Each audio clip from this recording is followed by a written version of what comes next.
Hi, I'm the Boneyard Scribe. Welcome to my channel. Don't mind the atmosphere, it's just the neighbors. They're a little loud this time of year. Anyway, I'm your host, as I've already said, the Boneyard Scribe, and if you're looking for a cozy bedtime story with fluffy bunnies and rainbows, you've taken a wrong turn somewhere. Probably somewhere back in YouTube. This is where we dig up the things that go bump in the night, the tales that make your skin crawl, and well, you get the idea. So settle in if you can. Maybe grab a blanket, whatever makes you feel safer, because once you step into the boneyard, there's no telling what or who you might unearth. Let's just say, some secrets are better left unburied, but that's where the fun is at, right? Join me now if you dare, as we delve into the shadows and unearth a new horror. And now, it will happen. It will happen. The night was warm and muggy, so I decided to sneak out to the pond that sits on my grandfather's estate for a midnight swim. My name is Malachi Jones, and I am 24. Grandpa always told me that the pond was off limits after dark, but he never explained why. I found the heat and the humidity almost unbearable, and while a cold shower wasn't optioned, looking out at the pond, it just seemed so inviting. I made my way through the dark. The full moon cast a bright glow over everything. Logically, nothing could have made me feel unsafe, yet Grandpa's words echoed in my head. As I neared the pond, a shiver ran down my spine, a prickle of unease that made me almost reconsider being outside. It felt as though eyes were fixed on me from the shadows. I called out to see if anyone would respond, but only silence answered.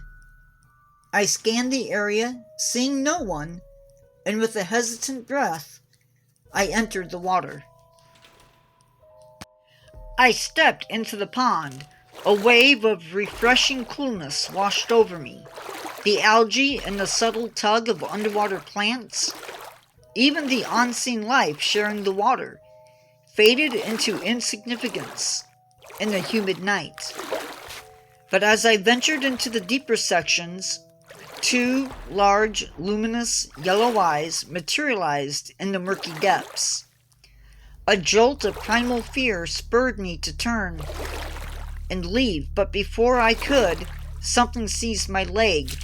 It was an unyielding grip, strong, chillingly cold, the pressure intense. I thrashed wildly, fighting with every ounce of strength, and eventually the hold loosened.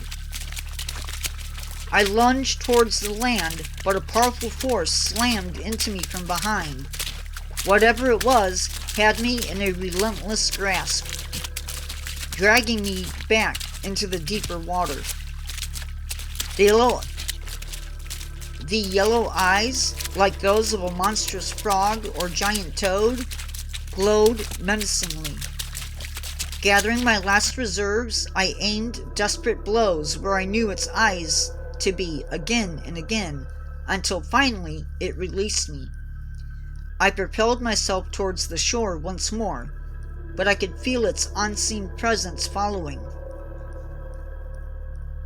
I was barely a foot from land when the creature breached the surface, emerging from the water. The creature that emerged was truly monstrous. I could only describe it as a humanoid frog, standing a good 6 feet tall, although its true height wasn't yet visible from the water. Its skin was a mottled mix of green, light green, and a darker green on its back, gleaming in the moonlight. Its toes and fingers were fully webbed. Its head was massive, It fixed its gaze on me, opened its mouth, and let out a guttural croak that chilled me to the bone. I didn't linger to witness its next move. Once I'd put a safe distance between us, I risked a glance back. I watched as it crouched ready to leap. Then something seemed to distract it, and it launched itself in another direction, clearing what looks like 60 feet out of the water, driven by whatever it was now pursuing. I got inside the house, heading straight for my room and its connected bathroom, one of the perks of having a rich grandpa.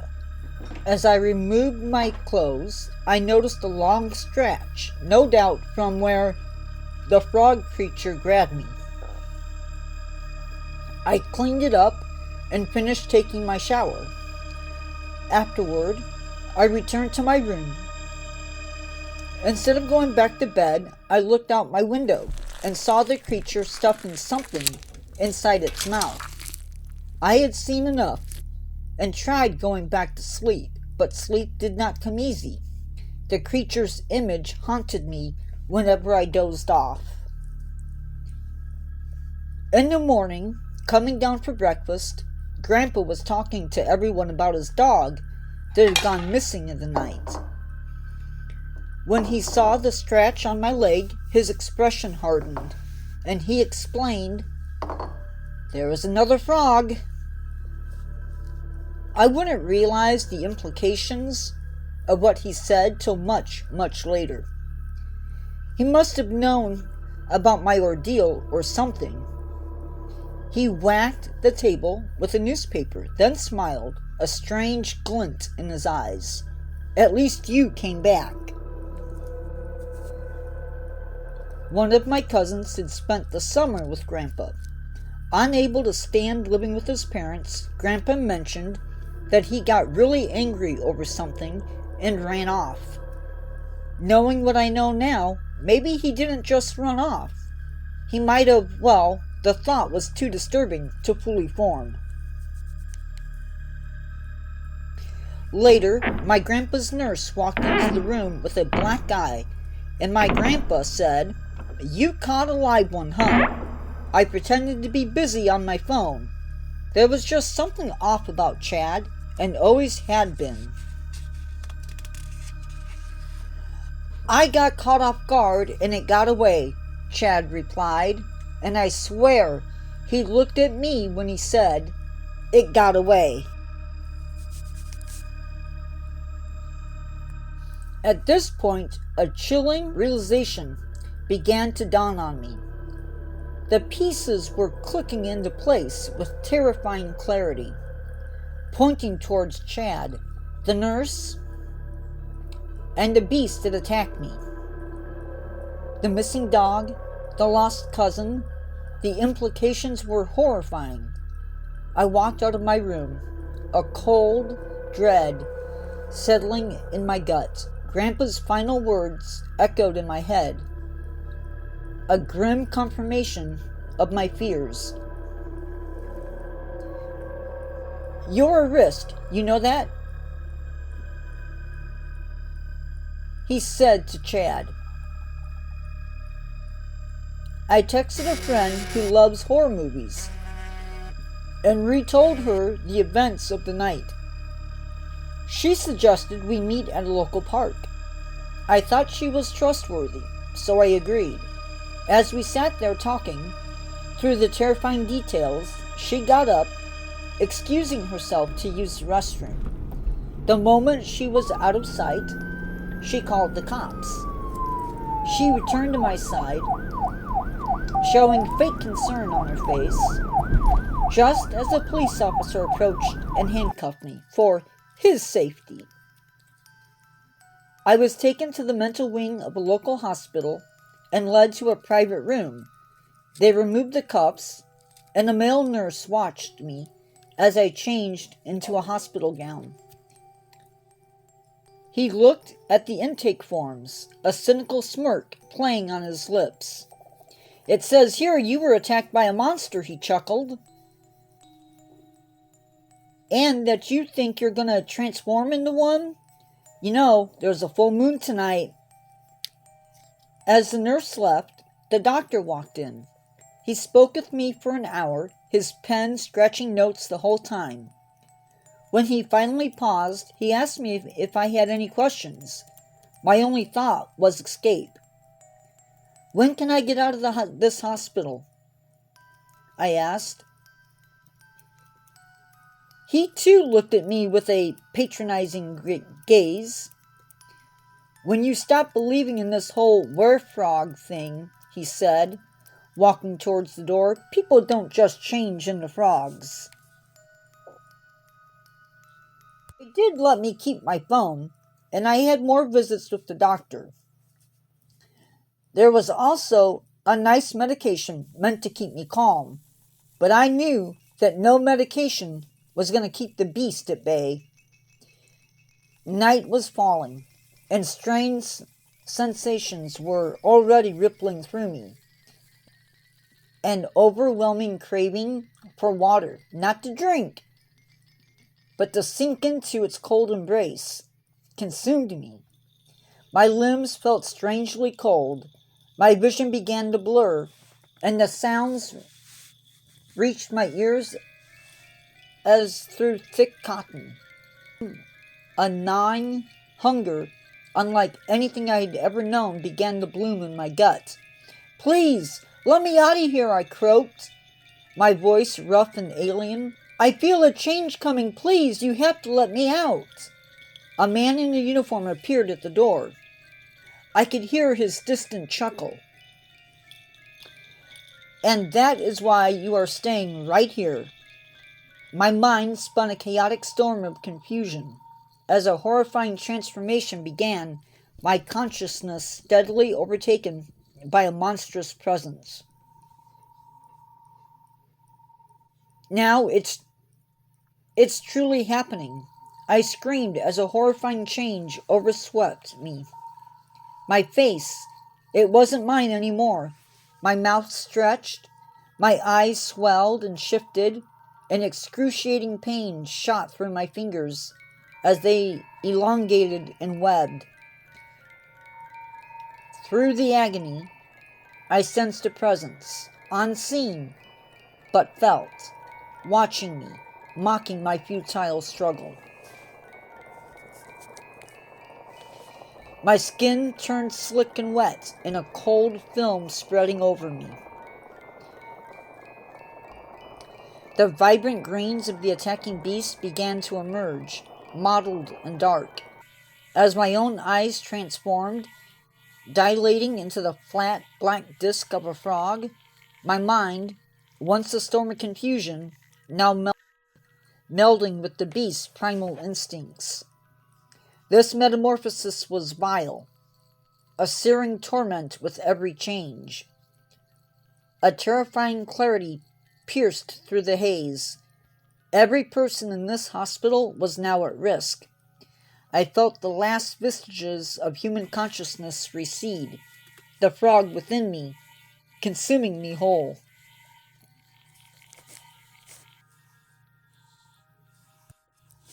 When the hideous transformation finally completed, I could no longer control it. The beast was an absolute command.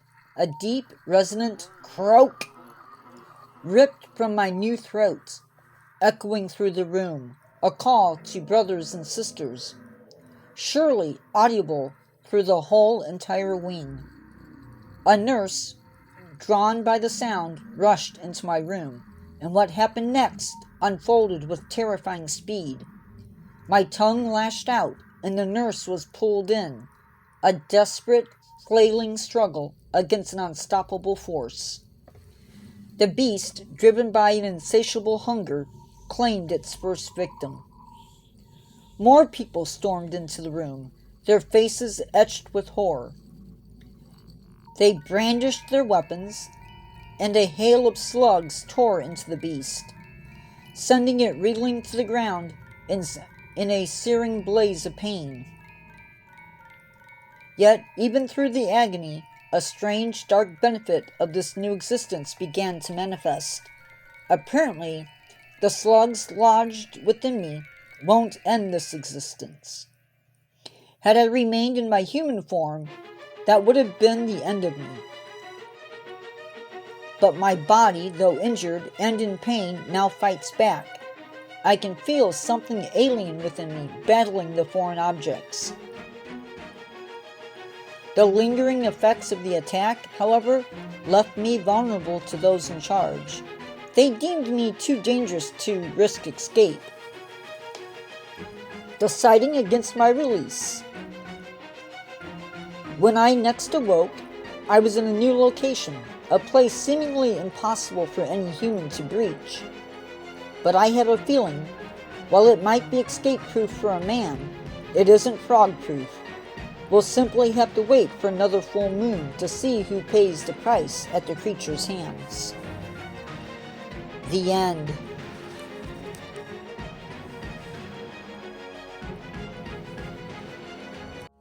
Well, Fleshies, that was quite the deep end of a story, wasn't it? Hope you didn't get too bogged down in the details. A huge thank you for joining us here in the Boneyard Scribe and lending your ear to this chilling tale. We also owe a massive croak of gratitude to Nature Guy X46 for unearthing this horror for us. If you enjoyed your time with our amphibious friend and the unsettling secrets of the pond, don't forget to hit that subscribe button so you don't miss our next dive into the darkness. Until then, see you in the next one, Fleshies!